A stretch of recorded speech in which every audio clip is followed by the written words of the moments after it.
शुरुआत करते हैं चैप्टर 2 की, जिसमें हम सीखेंगे लेसन 1। अमीर लोग पैसे के लिए काम नहीं करते। डैडी, क्या आप मुझे बता सकते हैं कि अमीर कैसे बना जाए? वे सुनते ही मेरे डैडी ने अपना शाम का न्यूज़पेपर नीचे रख दिया। बेटे, तुम अमीर क्यों बनना चाहते हो? क्योंकि आज जिमी की मम्मी अपनी नई महंगी कार में आई और वो लोग पिकनिक पर अपने सी साइड वाले घर पर जा रहे थे। जिमी अपने साथ साथ अपने 3 दोस्तों को ले गया, पर माइक और मुझे नहीं ले गया। उसने हमसे ये कहा कि वो हमें इसलिए नहीं ले जाएगा क्योंकि हम लोग गरीब बच्चे थे। उसने ऐसा कहा? डैडी ने आश्चर्य से पूछा। हाँ, बिल्कुल ऐसा ही कहा, मैंने दर्द भरी आवाज में कहा। डैडी ने अपना सिर हिलाया, नाक तक चश्मे को चढ़ाया और फिर न्यूज़पेपर पढ़ने लगे। मैं उनके जवाब का इंतजार करता रहा। ये 1956 की बात है। तब मैं 9 साल का था। किस्मत की बात थी कि मैं उसी पब्लिक स्कूल में जाता था जिसमें अमीर लोगों के बच्चे पढ़ते थे। हम शुगर प्लांटेशन के एरिया में रहते थे।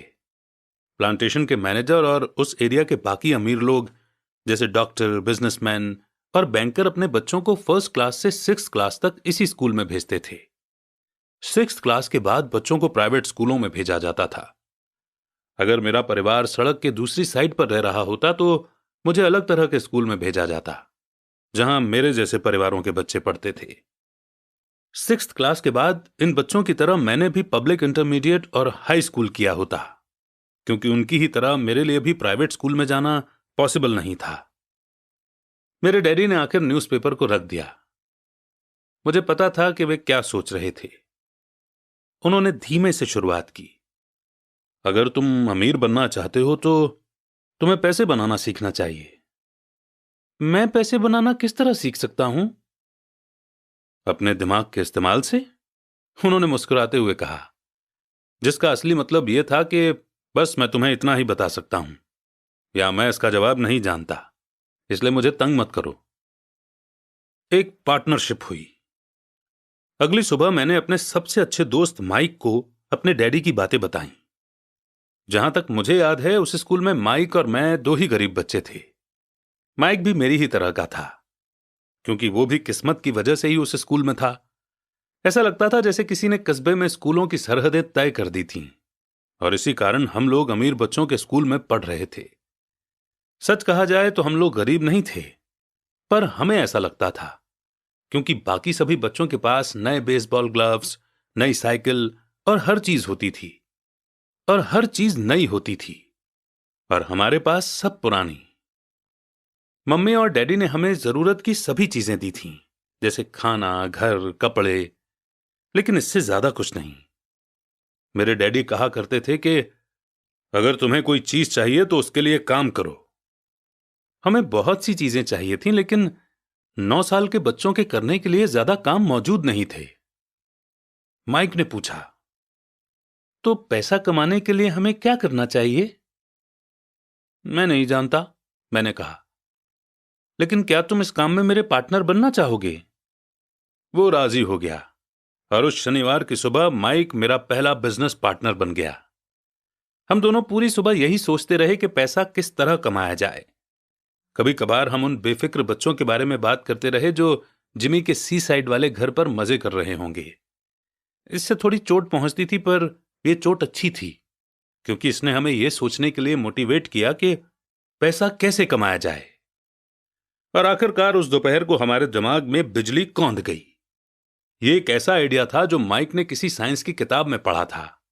एक्साइटेड होकर हमने अपने हाथ मिलाए, क्योंकि हमारे पास अब एक बिजनेस था। अगले कुछ हफ्तों तक मैं और माइक आसपास के इलाकों में भागदौड़ करते रहे। हम दरवाजों पर दस्तक देते थे और पड़ोसियों से कहते थे कि वे अपने इस्तेमाल किए हुए टूथपेस्ट ट्यूब हमारे लिए रख लें। हैरत से हमें देखते हुए ज्यादातर लोगों ने मुस्कुराकर हमारी बात मान ली। कुछ ने हमसे पूछा कि हमें टूथपेस्ट ट्यूब क्यों चाहिए। इसके जवाब में हमने कहा कि हम आपको ये नहीं बता सकते, ये एक बिजनेस सीक्रेट है। हफ्ते गुजरते गए और मेरी मां बहुत दुखी हो गई।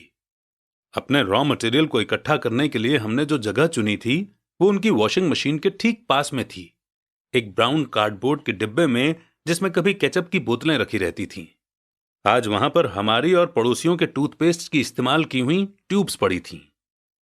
आखिर एक दिन मां के सब्र का बांध टूट गया। पड़ोसियों के मुड़े तुड़े और इस्तेमाल किए हुए टूथपेस्ट ट्यूब्स को देखते देखते वो ऊब गई थीं। उन्होंने पूछा, तुम लोग क्या कर रहे हो? और मैं ये नहीं सुनना चाहती कि एक बिजनेस सीक्रेट है। इस कचरे को साफ कर दो या मैं इसे उठाकर बाहर फेंक देती हूं। माइक और मैंने उनके हाथ पैर जोड़े और उन्हें यह बताया कि जल्दी ही हमारा काफी रॉ मटेरियल जमा हो जाएगा और फिर हम प्रोडक्शन शुरू कर देंगे। हमने उन्हें बताया कि हम कुछ पड़ोसियों का इंतजार कर रहे थे ताकि वे अपने टूथपेस्ट के ट्यूब खत्म कर लें। मां ने हमें 1 हफ्ते की मोहलत और दे दी। प्रोडक्शन शुरू होने की तारीख करीब आ गई थी। प्रेशर बढ़ चुका था। हमारे वेयरहाउस के मालिक यानी मेरी मां ने हमारी पहली पार्टनरशिप कंपनी को जगह खाली करने का नोटिस थमा दिया था। अब माइक का काम यह था कि वो पड़ोसियों को अपने टूथपेस्ट जल्दी खत्म करने के लिए कहे और साथ में यह भी कह दे कि दांत के डॉक्टर्स ने कहा है कि दिन में कई बार ब्रश करना चाहिए। मैं प्रोडक्शन के प्रोसेस को ठीक ठाक करने में जुट गया। एक दिन मेरे डैडी अपने एक दोस्त के साथ कार में बैठकर जब घर आए तो वो शॉक्ड हो गए जब उन्होंने वहां 9 साल के 2 बच्चों को प्रोडक्शन प्रोसेस में पूरे स्पीड से जुटे हुए देखा। हर जगह बारीक सफेद पाउडर बिखरा हुआ था। एक लंबी मेज पर स्कूल से लाए गए दूध के छोटे कार्टन थे और हमारे परिवार की ग्रिल लाल दहकते कोयलों के साथ मैक्सिमम हीट पर जल रही थी। डैडी सावधानी से चलकर हमारे करीब आए क्योंकि हमारे प्रोडक्शन प्रोसेस ने उनके घर पर कब्जा कर लिया था, इसलिए उन्हें कार बाहर ही खड़ी करनी पड़ी। और जब वे और उनके दोस्त पास आए तो उन्होंने कोयलों के ऊपर रखा एक स्टील का बर्तन देखा जिसमें टूथपेस्ट के ट्यूब पिघल रहे थे। अब आप सोचेंगे कि टूथपेस्ट ट्यूब्स को हम क्यों पिघला रहे थे। एक्चुअली उन दिनों टूथपेस्ट प्लास्टिक के ट्यूब्स में नहीं आते थे। ट्यूब शीशे यानी कि लीड के बने होते थे। एक बार पेंट जल जाने पर हम ट्यूब्स को स्टील के बर्तन में डाल देते थे ताकि वो पिघलकर लिक्विड फॉर्म में आ सकें। इस पिघले हुए लीड को हम छोटे छोटे छेद वाले दूध के कार्टन्स में डाल रहे थे। दूध के इन कार्टनों में प्लास्टर ऑफ पेरिस भरा था। हर तरफ फैला सफेद पाउडर प्लास्टर ही था जिसमें हमने पानी मिलाया था। जल्दबाजी में मैंने उसके बैग को गिरा दिया था और पूरी जमीन ऐसे लग रही थी जैसे वहां अभी अभी बर्फ का तूफान आया हो। दूध के कार्टन बाहरी बक्से थे जिसके अंदर प्लास्टर ऑफ पेरिस के सांचे यानी कि मोल्ड थे। मेरे डैडी और उनके दोस्त हमें देखते रहे और हम पिघले हुए लीड को प्लास्टर ऑफ पेरिस के क्यूब के ऊपर छोटे से छेद में डालते रहे। संभल कर, मेरे डैडी ने कहा। मैंने बिना सिर उठाए हामी भर दी। आखिरकार जब शीशे को डालने का काम खत्म हो गया तो मैंने स्टील के बर्तन को नीचे रख दिया और फिर अपने डैडी की तरफ देखकर मुस्कुराया। उन्होंने हल्की सी मुस्कान के साथ पूछा, तुम लोग क्या कर रहे हो? हम वही कर रहे हैं जो आपने बताया था। हम अमीर बनने जा रहे हैं। हां, माइक ने सिर को हिलाते हुए और मुस्कुराते हुए कहा। हम दोनों पार्टनर हैं। डैडी ने पूछा, और इन प्लास्टर के सांचों में क्या है? देखिए, इसमें एक बहुत अच्छी चीज है। छोटे हथौड़े से मैंने सील को ठोका जिससे बाहरी खोल टूट गया। सावधानी से मैंने ऊपर के आधे प्लास्टर को हटाया और जिंक का एक सिक्का बाहर गिर गया। हे भगवान, तो तुम लोग जिंक के सिक्के बना रहे थे? मेरे डैडी ने कहा। बिल्कुल सही, माइक ने कहा। हम वही कर रहे थे जैसा आपने हमसे कहा था। हम पैसा बना रहे थे। मेरे डैडी के दोस्त जोर से हंसने लगे। मेरे डैडी भी मुस्कुराए और उन्होंने अपना सिर हिलाया। उनके सामने आग और टूथपेस्ट की ट्यूब्स के बक्से के साथ सफेद धूल में लिपटे हुए 2 बच्चे खड़े थे जो इस कान से उस कान तक खुलकर मुस्कुरा रहे थे। उन्होंने हमसे कहा कि हम सब कुछ छोड़कर उनके साथ चलें और घर के सामने वाली सीढ़ी पर बैठें। मुस्कुराते हुए उन्होंने हमें जालसाजी यानी कि फेक या फ्रॉजरी शब्द का मतलब समझाया। कहने का मतलब यह है कि जो सिक्के हैं वो सिर्फ गवर्नमेंट यानी कि सरकार बना सकती है, न कि एक आम इंसान। अगर एक आम इंसान सिक्के बनाता है तो उसे जेल भी हो सकती है। हमारे सपने टूट गए थे। तो आपका मतलब यह है कि यह इलीगल है? माइक ने कांपती हुई आवाज में पूछा। इतने में डैडी के दोस्त ने कहा, छोड़ो भी, हो सकता है कि बच्चे अपने पैदाइशी टैलेंट को डेवलप कर रहे हों। मेरे डैडी उन्हें घूरते रहे। हां, ये इलीगल है, डैडी ने नरमी से कहा। पर तुम लोगों ने यह साबित कर दिया है कि तुम में बहुत ज्यादा क्रिएटिविटी और ओरिजिनल आइडिया हैं। इसी तरह आगे बढ़ते रहो, मुझे तुम पर गर्व है। निराश होकर माइक और मैं तकरीबन 20 मिनट तक चुपचाप अपना सिर पकड़कर बैठे रहे। इसके बाद हमने सारा घर साफ करना शुरू किया। पहले ही दिन हमारा बिजनेस चौपट हो गया था।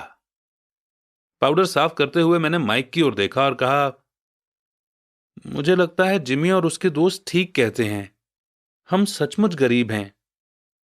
जब मैंने ये कहा तब डैडी बस जाने ही वाले थे। उन्होंने कहा, बच्चों, तुम गरीब तभी कहलाओगे जब तुम लोग हार मान लोगे। सबसे इंपॉर्टेंट चीज यह है कि तुमने कुछ किया। ज्यादातर लोग सिर्फ अमीर बनने के बारे में बातें करते रहते हैं और उसके सपने देखते रहते हैं। तुमने कुछ किया है, मुझे तुम दोनों पर गर्व है। मैं एक बार फिर से यही कहूंगा, आगे बढ़ते चलो, हार मत मानो। माइक और मैं खामोश खड़े रहे। ये शब्द सुनने में अच्छे थे, पर हमें यह नहीं पता था कि हमें क्या करना चाहिए। तो ऐसा क्यों है डैडी कि आप अमीर नहीं हैं? मैंने पूछा।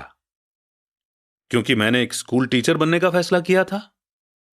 स्कूल के टीचर अमीर बनने के बारे में नहीं सोचते, हम सिर्फ पढ़ाना पसंद करते हैं। काश कि मैं तुम लोगों की मदद कर सकता, पर हकीकत में मैं ये नहीं जानता कि दौलत कैसे कमाई जाती है।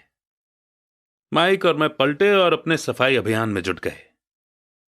डैडी ने कहा, हां, अगर तुम लोग ये सीखना ही चाहते हो कि अमीर कैसे बना जाता है तो मुझसे मत पूछो। माइक, तुम अपने डैडी से यह सवाल पूछो।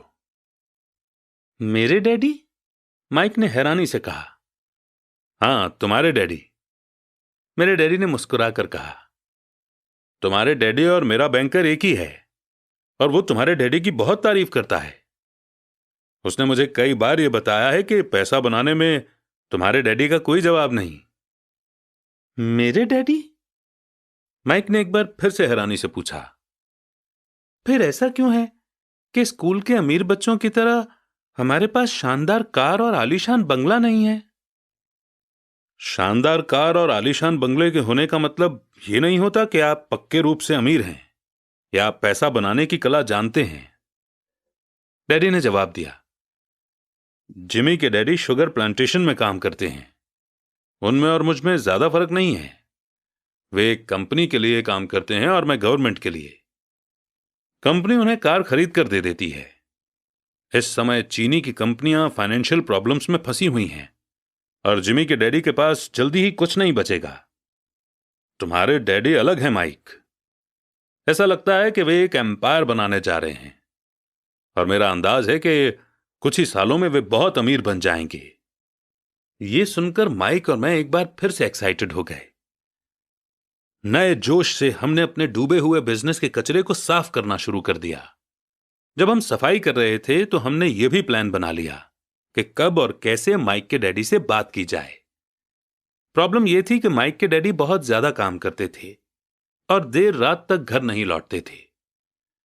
माइक के डैडी के पास कई वेयरहाउस, कंस्ट्रक्शन कंपनी, स्टोर्स की चेन और 3 रेस्टोरेंट्स थे। रेस्टोरेंट्स के कारण ही उन्हें घर लौटने में देर हो जाती थी। सफाई खत्म करने के बाद माइक बस पकड़कर अपने घर चला गया। वो अपने डैडी से बात करने वाला था, चाहे वे कितनी ही देर से घर लौटें, और उनसे पूछने वाला था कि क्या वे हमें अमीर बनने की तरकीब सिखाने के लिए तैयार हैं। माइक ने मुझसे वादा किया कि जैसे ही वो अपने डैडी से बात कर लेगा वो मुझे फोन करेगा, चाहे कितनी ही देर क्यों ना हो जाए। फोन रात को 8:30 बजे आया। ओके, अगले शनिवार, मैंने कहा और फोन रख दिया। माइक के डैडी, माइक और शनिवार की सुबह 7:30 बजे मैंने शहर के दूसरे हिस्से में जाने के लिए बस पकड़ी और सबक शुरू हुए। मैं तुम्हें 1 घंटे के 10 सेंट दूंगा। 1956 की सैलरी के हिसाब से भी 10 सेंट हर घंटे की सैलरी से कम थे। माइकल और मैं सुबह 8 बजे उसके डैडी से मिले। वे पहले से ही बिजी थे और उनके पास 1 घंटे से भी ज्यादा का काम मौजूद था। जब मैं उनके साधारण छोटे और साफ घर के सामने पहुंचा तो मैंने देखा कि उनका कंस्ट्रक्शन सुपरवाइजर अपने पिकअप ट्रक में वहां से जा रहे थे। माइक मुझे दरवाजे पर ही मिल गया। डैडी अभी फोन पर हैं और उन्होंने कहा है कि हम लोग पीछे के एरिया में उनका इंतजार करें, माइक ने दरवाजा खोलते हुए कहा। जब मैंने उसके पुराने घर की दहलीज के अंदर कदम रखा तो लकड़ी के पुराने फर्श की चरमराहट सुनाई दी। दरवाजे के अंदर सस्ती सी चटाई थी। चटाई वहां इसलिए रखी गई थी ताकि फर्श पर पड़े अनगिनत पैरों के निशानों को छुपाया जा सके। हालांकि वो साफ थी, पर यह साफ दिखता था कि वो पुरानी हो गई थी और उसे बदल देना चाहिए। जब मैं लिविंग रूम में घुसा तो वहां मेरा दम घुटने लगा था। वहां पुराने फर्नीचर की बू आ रही थी और इसमें कोई शक नहीं है कि उस फर्नीचर को म्यूजियम में होना चाहिए था। सोफे पर दो औरतें बैठी थीं जिनकी उम्र मेरी मां से थोड़ी ज्यादा होगी। औरतों के सामने एक आदमी मजदूरों के कपड़ों में बैठा हुआ था। उसने खाकी पैंट और खाकी शर्ट पहन रखा था। हालांकि कपड़े साफ और प्रेस किए हुए थे। उस आदमी की उम्र मेरे डैडी से लगभग 10 साल ज्यादा होगी, शायद 45 साल। ये लोग कौन हैं? मैंने पूछा। अरे ये लोग डैडी के लिए काम करते हैं। बूढ़ा आदमी उनके वेयर हाउसों को संभालता है और औरतें रेस्टोरेंट की मैनेजर हैं।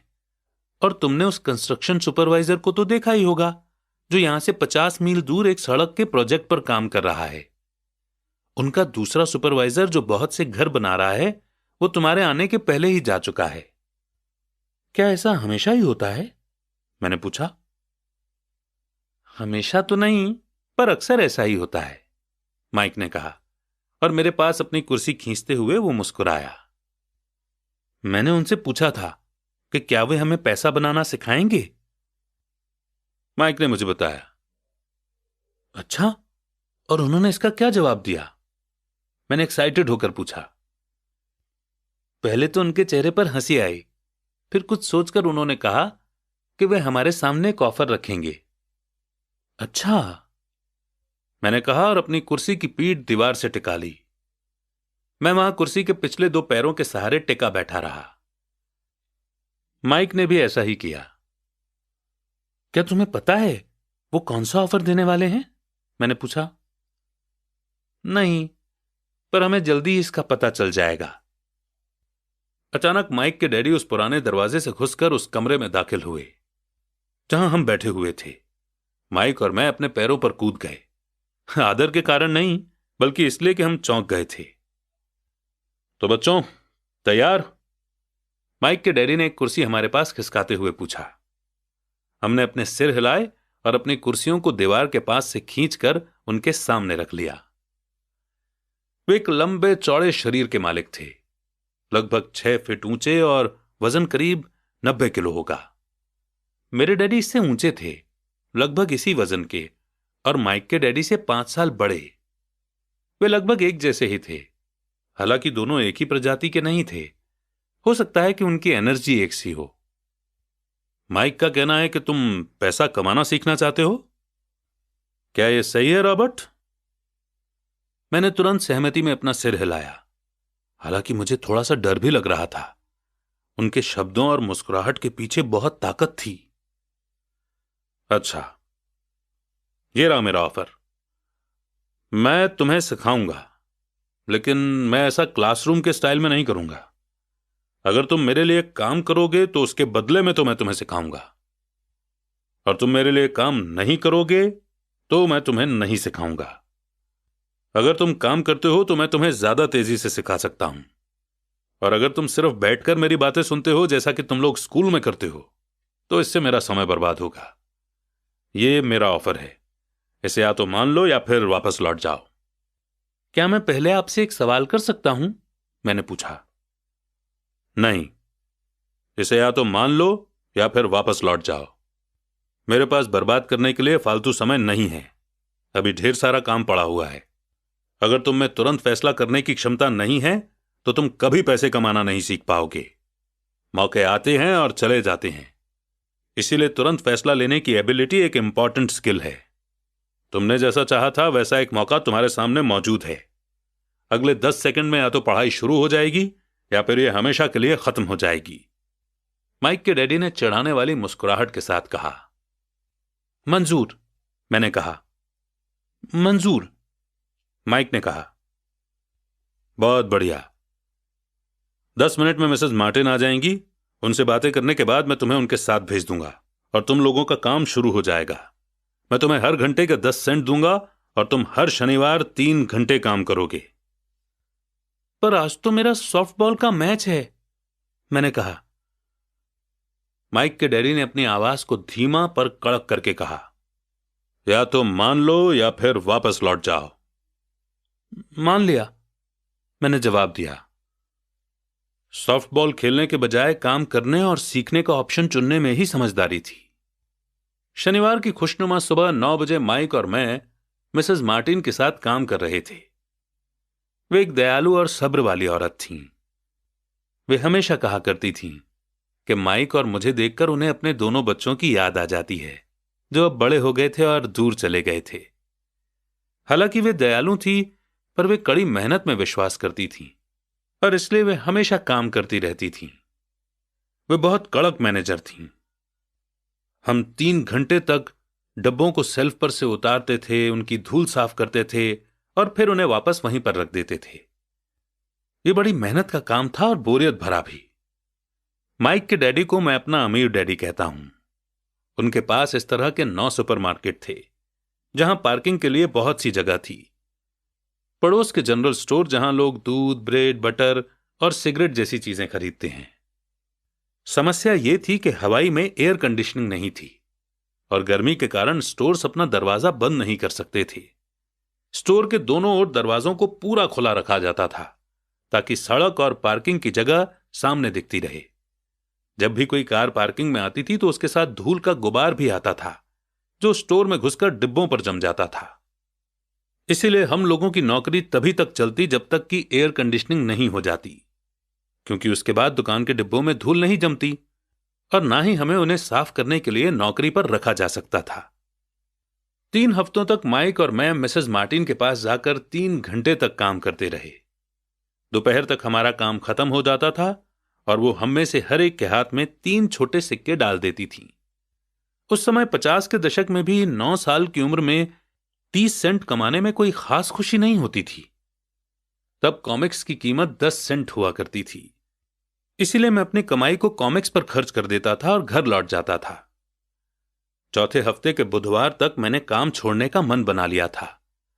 मैं सिर्फ इसलिए काम करने को तैयार हुआ था क्योंकि मैं माइक के डैडी से पैसा कमाना सीखना चाहता था। इसलिए मैं 10 सेंट हर घंटे की गुलामी कर रहा था। और सबसे बड़ी बात तो यह थी कि उस पहले शनिवार के बाद से मैंने माइक के डैडी को देखा तक नहीं था। मैं काम छोड़ रहा हूं, मैंने लंच के समय माइक से कहा। स्कूल लंच बड़ा निराशा से भरा हुआ था। स्कूल भी बोरिंग था और अब तो मेरे पास शनिवार भी नहीं थे जिनका मैं इंतजार कर सकूं। पर 30 सेंट के कारण मुझे धक्का पहुंचा था। इस बार माइक मुस्कुराया। तुम किस बात पर हंस रहे हो? मैंने गुस्से और चिढ़ते हुए पूछा। डैडी ने कहा था कि ऐसा ही होगा। उन्होंने कहा था कि जब तुम काम छोड़ने का फैसला कर लो तब वे तुमसे मिलना चाहेंगे। क्या? मैंने गुस्से में पूछा। क्या वो मेरे बोर हो जाने का इंतजार कर रहे थे? कुछ कुछ, माइक ने कहा। मेरे डैडी जरा अलग किस्म के हैं। उनका सिखाने का तरीका तुम्हारे डैडी के पढ़ाने के तरीके से बिल्कुल अलग है। तुम्हारे मम्मी डैडी बहुत बातें करते हैं, दूसरी तरफ मेरे डैडी बहुत कम बोलते हैं। तुम सिर्फ इस शनिवार तक इंतजार कर लो, मैं उन्हें बता दूंगा कि तुमने काम छोड़ने का फैसला कर लिया है। इसका मतलब यह है कि मेरे साथ नाटक खेला गया है? नहीं, ऐसा नहीं हुआ है, पर शायद हो सकता है। डैडी शनिवार को इसके बारे में समझाएंगे। शनिवार को लाइन में लगकर इंतजार करते हुए मैं उनका सामना करने के लिए तैयार था। यहां तक कि मेरे असली डैडी भी उनसे नाराज थे। मेरे असली डैडी, जिन्हें मैं गरीब डैडी कहता हूं, ये मानते थे कि अमीर डैडी चाइल्ड लेबर कानून को तोड़ रहे थे और इस पूरे मामले की जांच होनी चाहिए। मेरे पढ़े लिखे गरीब डैडी ने मुझसे यह कहा कि मैं सही सैलरी मांगूं, हर घंटे के कम से कम 25 सेंट। मेरे गरीब डैडी ने मुझसे कहा कि अगर मेरी सैलरी नहीं बढ़ती तो मुझे तुरंत जॉब छोड़ देनी चाहिए। और वैसे भी तुम्हें उस घटिया काम की कोई जरूरत नहीं है, मेरे गरीब डैडी ने झल्लाकर कहा। शनिवार को सुबह 8 बजे मैं एक बार फिर माइक के घर उसी पुराने दरवाजे से अंदर घुस रहा था। कुर्सी पर बैठो और लाइन में इंतजार करो, माइक के डैडी ने मेरे घुसते ही कहा।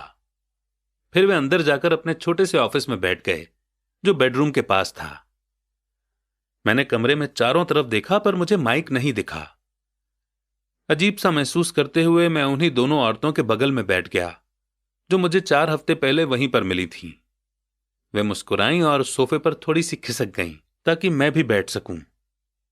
45 मिनट गुजर गए थे और मैं उबल रहा था। दोनों औरतें उनसे मिलकर तकरीबन 30 मिनट पहले वहां से जा चुकी थीं। एक बूढ़ा सा आदमी वहां 20 मिनट तक बैठा और फिर वो भी चला गया।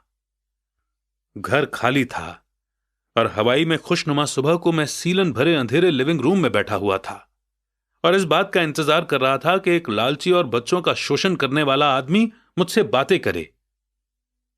मैं सुन सकता था कि वो फोन पर बातें कर रहे थे, ऑफिस में इधर उधर के काम कर रहे थे और मुझे नजरअंदाज कर रहे थे। मेरी इच्छा तो यह हो रही थी कि मैं उस घमंडी आदमी से बिना मिले ही घर लौट जाऊं, पर किसी वजह से मैं रुक गया। आखिर 15 मिनट के बाद ठीक 9 बजे अमीर डैडी अपने ऑफिस से बाहर निकले। बिना कुछ कहे उन्होंने हाथ से मुझे इशारा किया कि मैं उनके ऑफिस में आ जाऊं। अमीर डैडी ने अपनी ऑफिस कुर्सी पर बैठते हुए कहा, या तो तुम्हारी सैलरी बढ़ाई जाए या तुम काम छोड़ रहे हो, है ना? हां, डील के मुताबिक आप अपनी शर्त पूरी नहीं कर रहे हैं, मैंने लगभग आंसुओं से भीगी हुई आवाज में कहा। 9 साल के बच्चे के लिए एक बड़े आदमी का सामना करना बहुत ज्यादा डरावना था। आपने कहा था कि अगर मैं आपके लिए काम करूंगा तो मुझे आप पैसा कमाना सिखाएंगे। अपनी तरफ से मैंने आपके लिए काम किया है, मैंने कड़ी मेहनत की है। इस काम के लिए मैंने अपने बेसबॉल गेम की भी कुर्बानी दी है और अब आप अपने वादे से मुकर रहे हैं। आपने मुझे कुछ भी नहीं सिखाया है। आप धोखेबाज हैं, जैसा शहर के सभी लोग कहते हैं। आप लालची हैं, आप सिर्फ पैसा कमाना चाहते हैं और अपने एम्प्लॉयज का बिल्कुल ध्यान नहीं रखते।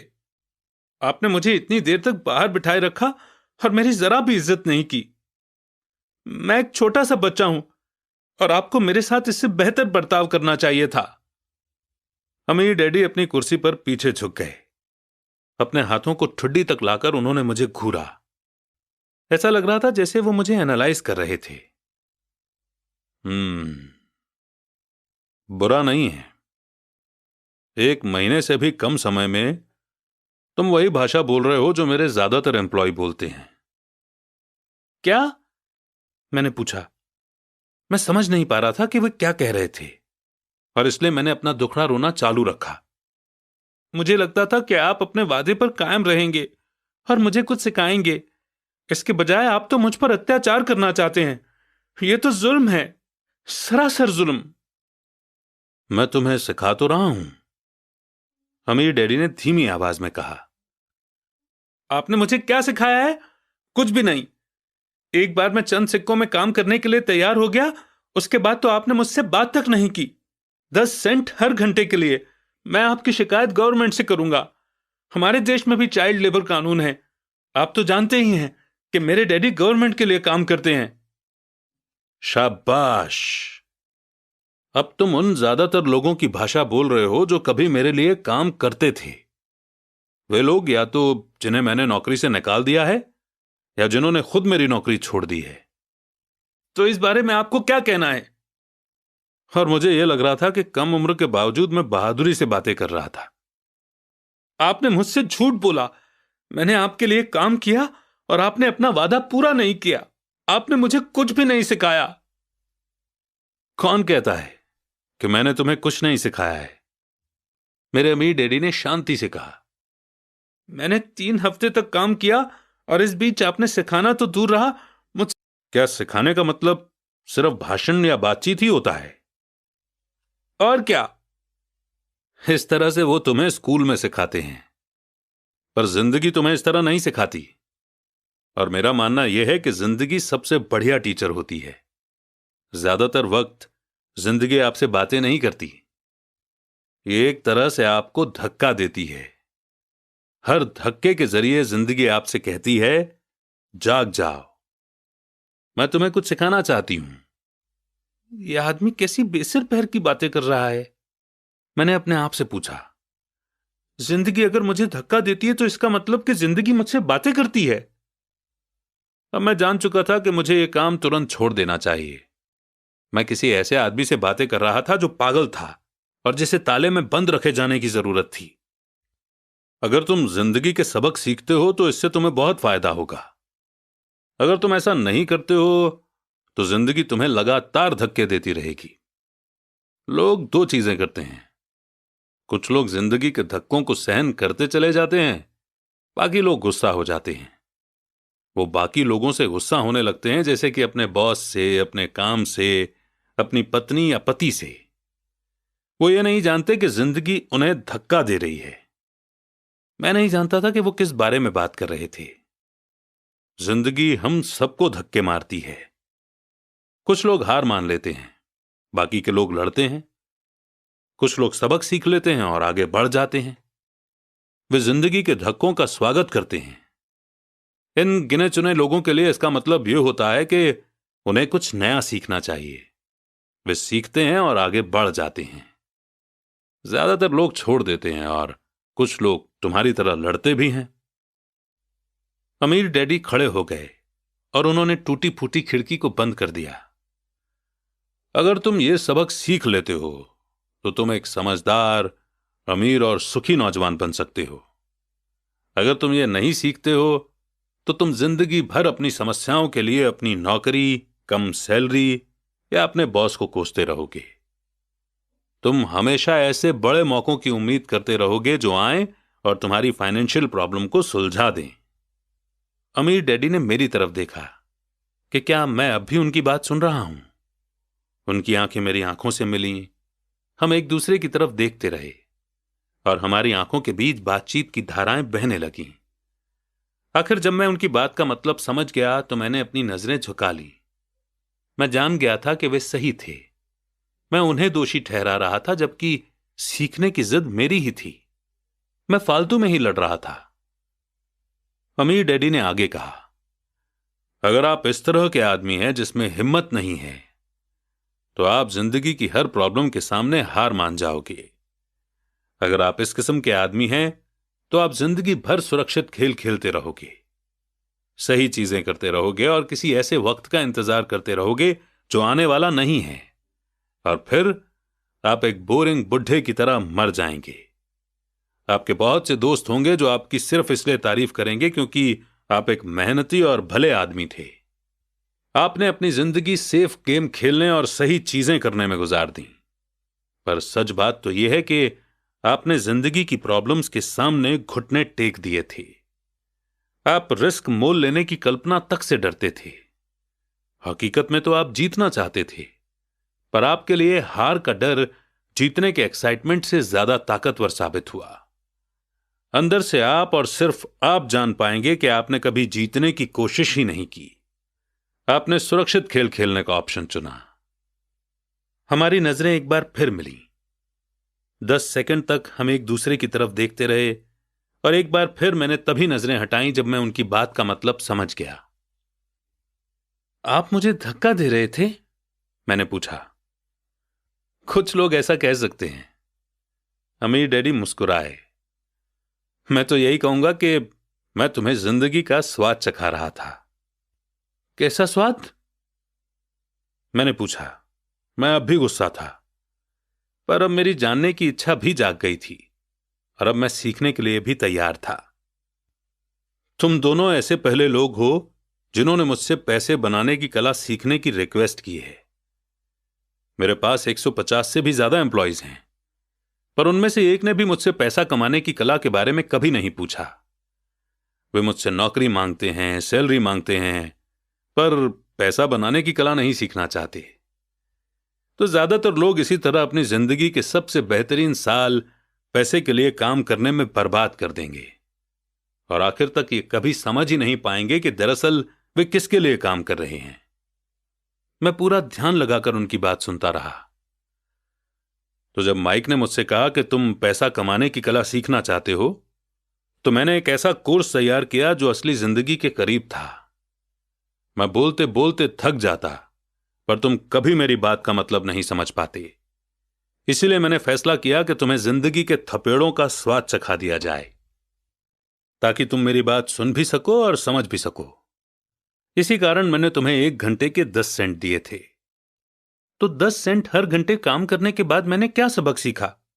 यही कि आप घटिया हैं और अपने एम्प्लॉयज का शोषण करते हैं। अमीर डैडी अपनी कुर्सी पर पीछे की तरफ झुकते हुए जोर से हंसने लगे। जब उनकी हंसी बंद हुई तो उन्होंने कहा, अच्छा होगा अगर तुम अपने सोचने का नजरिया बदल लो।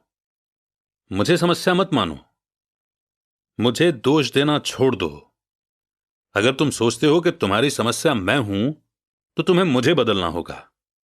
इसके बजाय अगर तुम्हें यह लगता है कि तुम्हारी समस्या तुम खुद हो, तो तुम खुद को बदल सकते हो, सीख सकते हो और ज्यादा समझदार बन सकते हो। ज्यादातर लोग चाहते हैं कि दुनिया का हर आदमी बदल जाए, बस हम खुद ही ना बदलें। मैं तुम्हें यह बता दूं कि किसी दूसरे को बदलने से ज्यादा आसान यह है कि हम खुद को बदल लें। मैं आपकी बात ठीक से समझ नहीं पाया। अपनी प्रॉब्लम के लिए मुझे दोष देना छोड़ दो, अमीर डैडी ने बेचैन होकर मुझसे कहा। पर आपने मुझे सिर्फ 10 सेंट की ही सैलरी दी, तो तुमने क्या सीखा? अमीर डैडी ने मुस्कुराकर पूछा। यही कि आप घटिया हैं, मैंने शरारत भरी मुस्कान के साथ कहा। अच्छा, तो तुम ये सोचते हो कि प्रॉब्लम मैं हूं? वो तो आप हैं ही। खैर, इसी तरीके से सोचते रहो और तुम जिंदगी भर कुछ नहीं सीख पाओगे।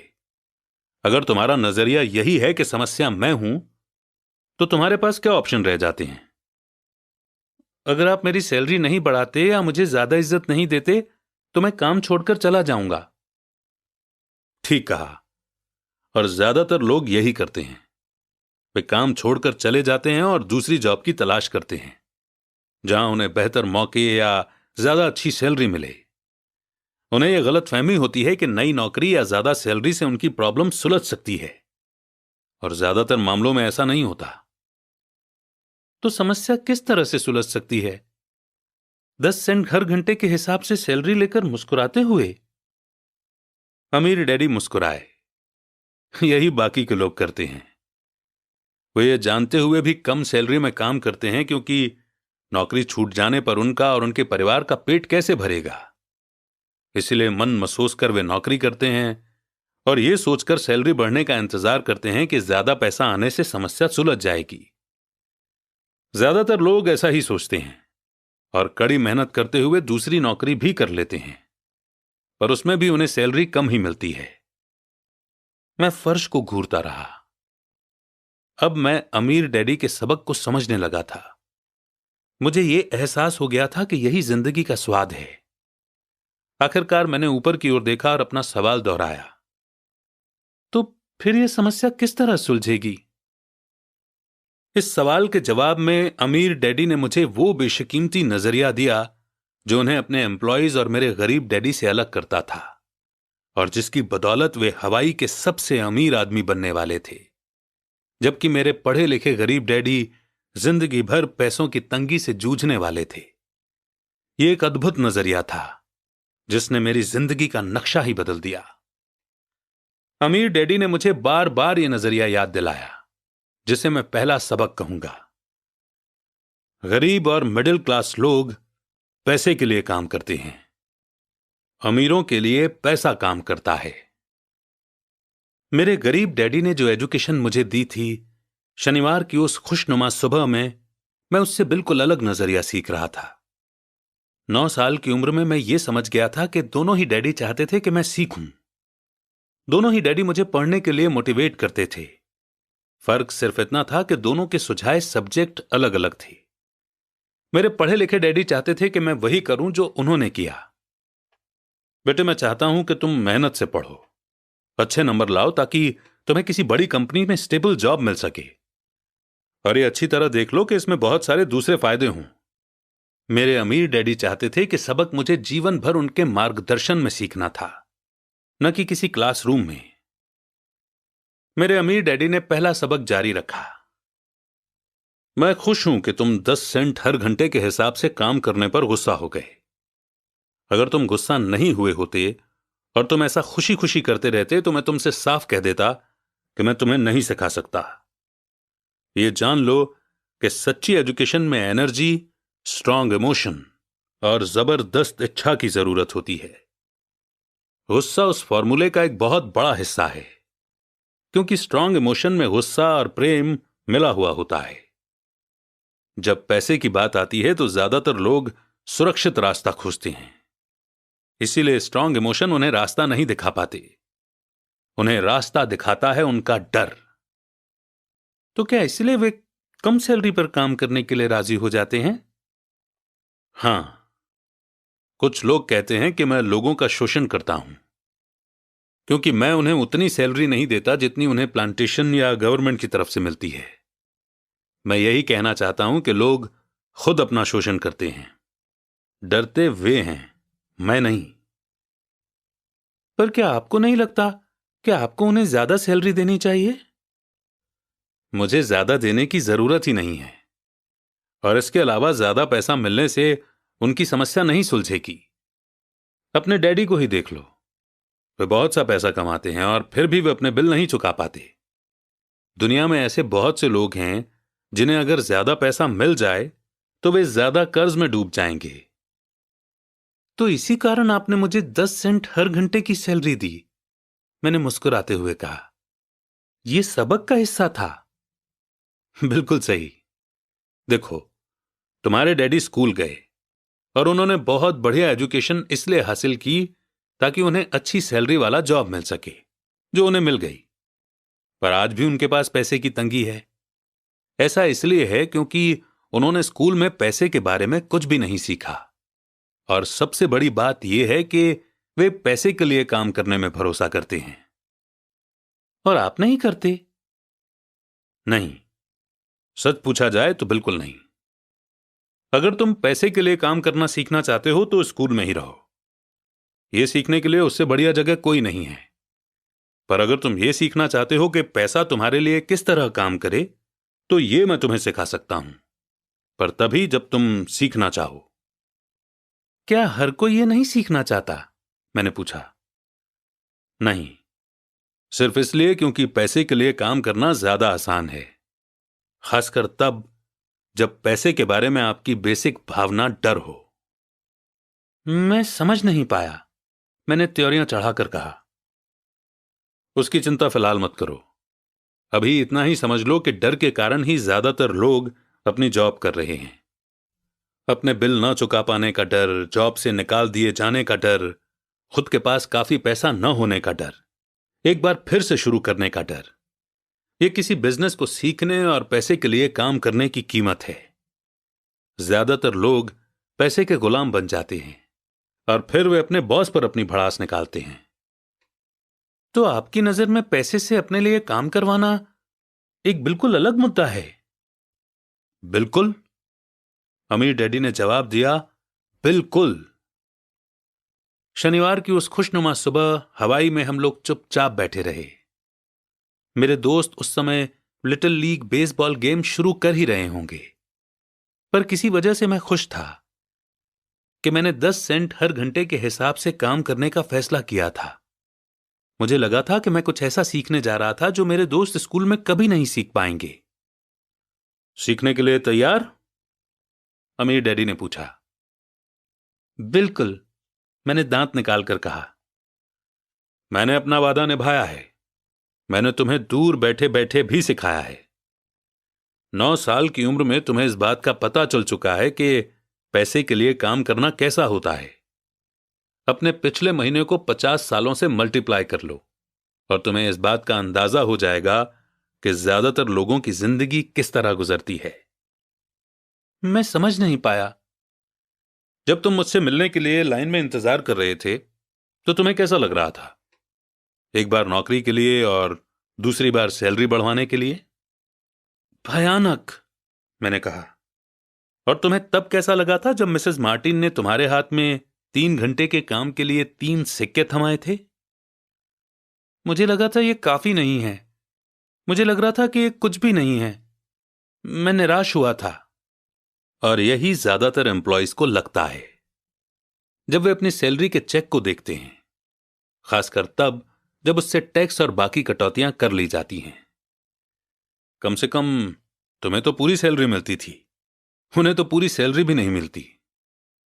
आपका मतलब है कि ज्यादातर एम्प्लॉयज को पूरी सैलरी नहीं मिलती है? मैं हैरान था। नहीं, गवर्नमेंट हमेशा अपना हिस्सा पहले ही ले लेती है।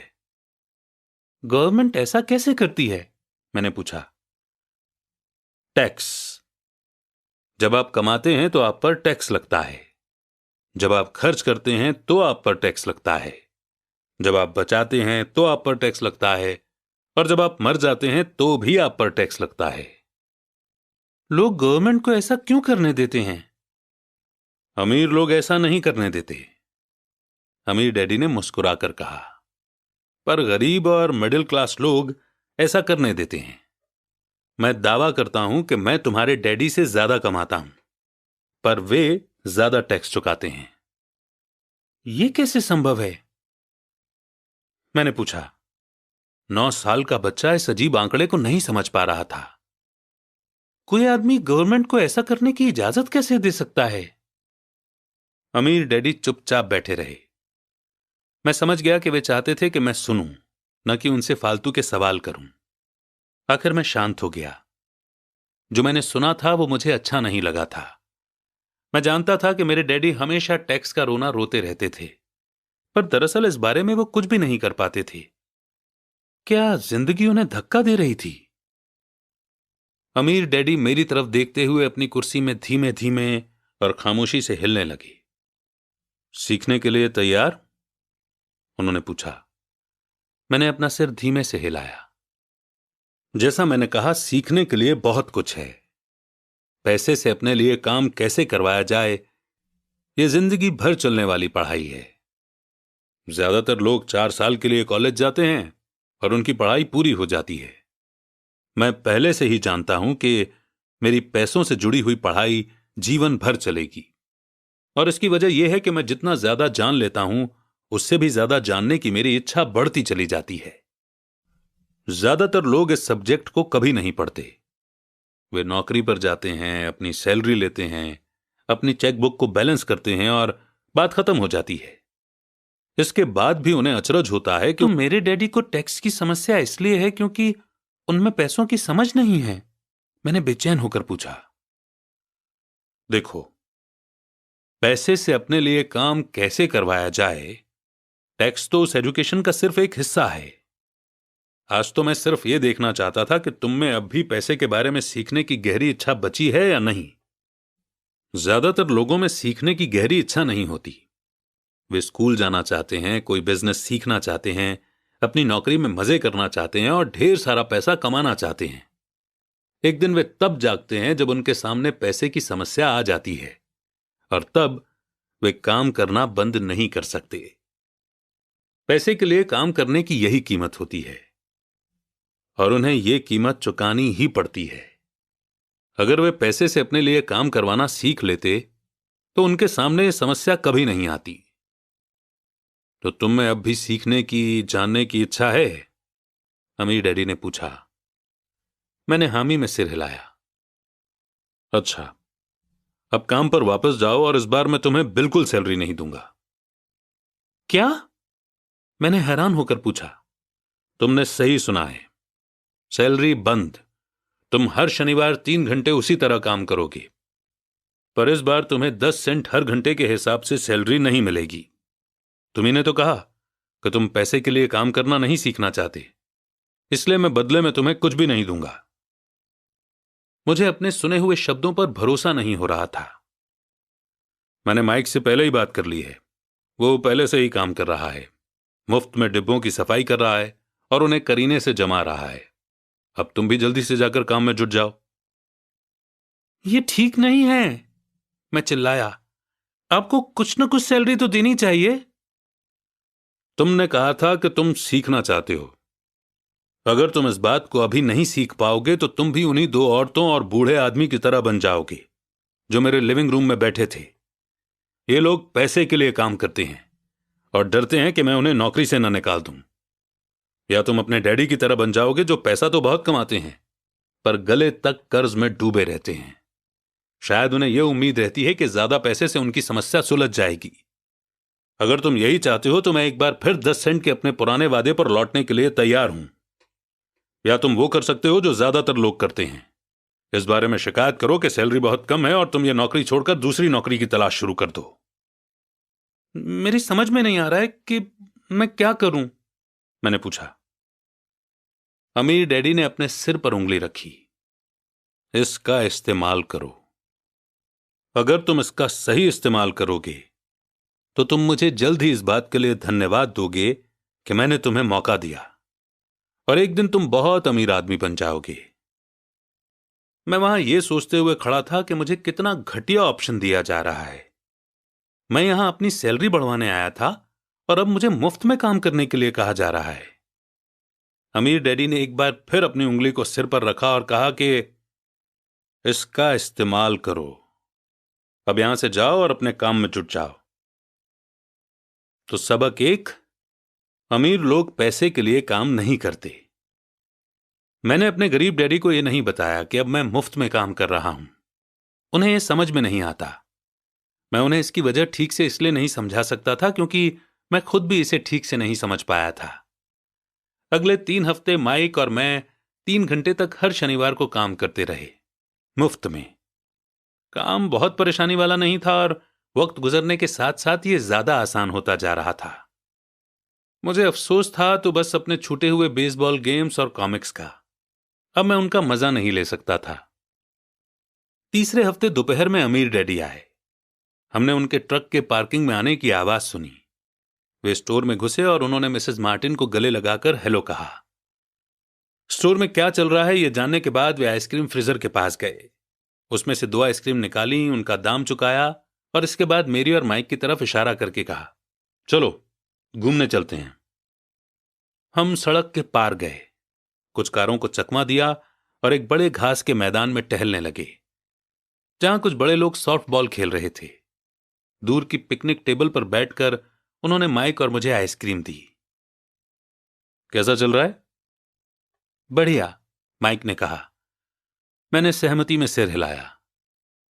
कुछ और सीखा? अमीर डैडी ने पूछा। माइक और मैंने एक दूसरे की तरफ देखा, अपने कंधे उचकाए और अपने सिर को नामे एक साथ हिलाया। और अब जो हम सबक सीखने वाले थे वो ये था, जिंदगी के सबसे बड़े जाल से बचना। अच्छा यह होगा कि तुम बचपन से ही यह सोचना शुरू कर दो। तुम अब जिंदगी के सबसे बड़े सबक को देख रहे हो। अगर तुम इस सबक को सीख लेते हो तो तुम बहुत ज्यादा आजादी और सुरक्षा भरी जिंदगी का सुख ले सकते हो। अगर तुम ये सबक नहीं सीख पाते हो तो तुम भी मिसेस मार्टिन और इस पार्क में खेल रहे ज्यादातर लोगों की तरह ही बन जाओगे। वे बहुत ज्यादा मेहनत करते हैं पर उसके बदले में उन्हें बहुत कम पैसे मिलते हैं। वे नौकरी की सुरक्षा के मोह में फंसे रहते हैं। हर साल मिलने वाली 3 हफ्ते की छुट्टियों और 45 साल तक काम करते रहने के बाद मिलने वाली थोड़ी सी पेंशन का सपना देखते रहते हैं। अगर इस तरह की जिंदगी जीने में तुम्हें सुख मिलता है तो मैं तुम्हारी सैलरी बढ़ाकर 25 सेंट हर घंटा कर सकता हूं।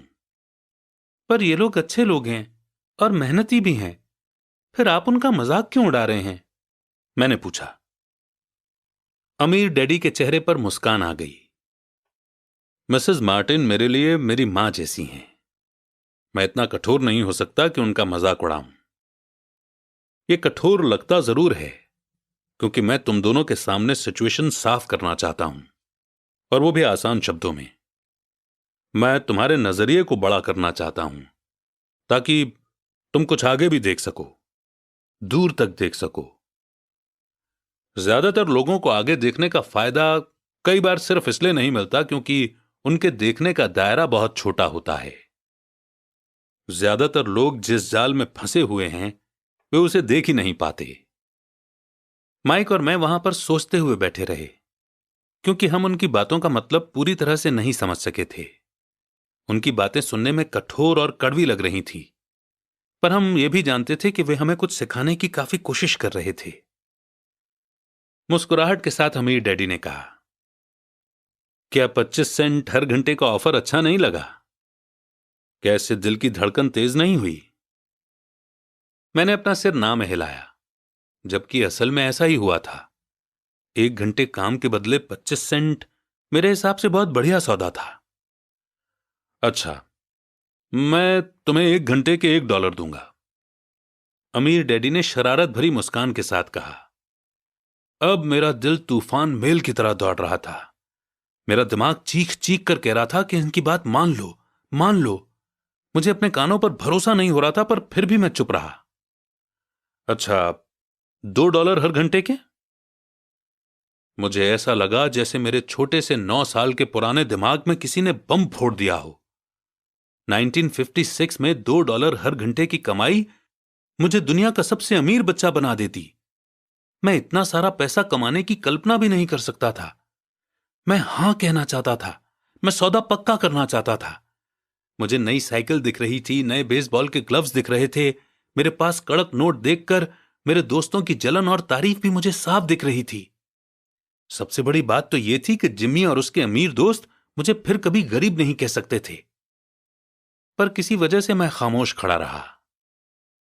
हो सकता है कि मेरे दिमाग में गर्मी बढ़ जाने से उसका फ्यूज उड़ गया हो, पर मन ही मन मैं $2 हर घंटे का ऑफर मानने के लिए बेताब था। आइसक्रीम पिघल चुकी थी और मेरे हाथ पर बह रही थी। आइसक्रीम की डंडी खाली थी और इसके नीचे वेनिला और चॉकलेट के टुकड़े थे, जिसके मजे चींटियां ले रही थी।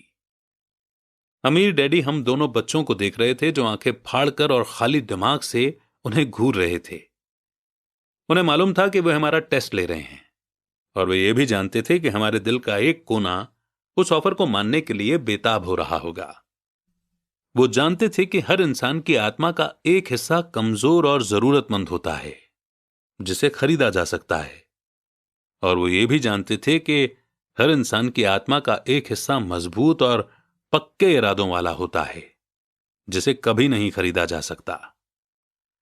असली सवाल यह था कि इनमें से कौन सा हिस्सा ज्यादा ताकतवर है।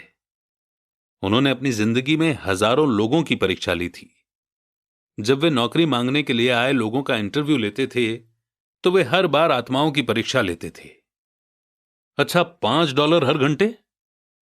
अचानक मेरे अंदर शांति छा गई। कुछ था जो बदल गया था।